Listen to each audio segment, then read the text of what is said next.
Yeah, thanks for that, Linda. I think the government, in terms of trying to bridge the gap, as Ken had mentioned, the Revenue Authority is really charged with collecting the highest amount of this revenue against the budget of 4.2 trillion.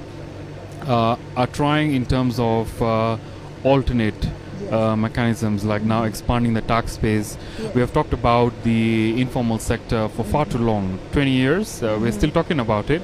Yes. But eventually now we are moving to a space of trying to digitalize the process, trying to get in the remaining 6 million taxpayers that are doing business but are not paying taxes within the tax net.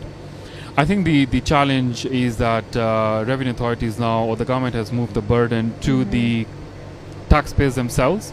So if I'm to trade and I normally have a plumber or I bring an electrician who's one-man show, and I bring them and I say, please fix one or two things, I'll probably pay them using petty cash.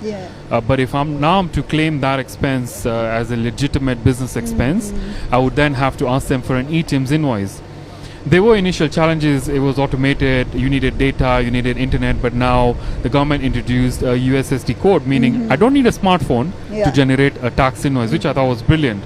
You now just dial *222# and you generate an invoice. If now you're not registered for tax, meaning you do not have a PIN number, the first thing that system tells you is, do you have a PIN? You say no, it gives you an automated PIN for you to then proceed and generate an invoice. So I think while Revenue Authority is currently collecting that data, have they really monetized it? I suspect no, because of bandwidth issues as well. But eventually, I firmly believe that we would see an increase in revenue growth once Revenue Authority have fully monetized the data analytics and the data that they've collected. Okay.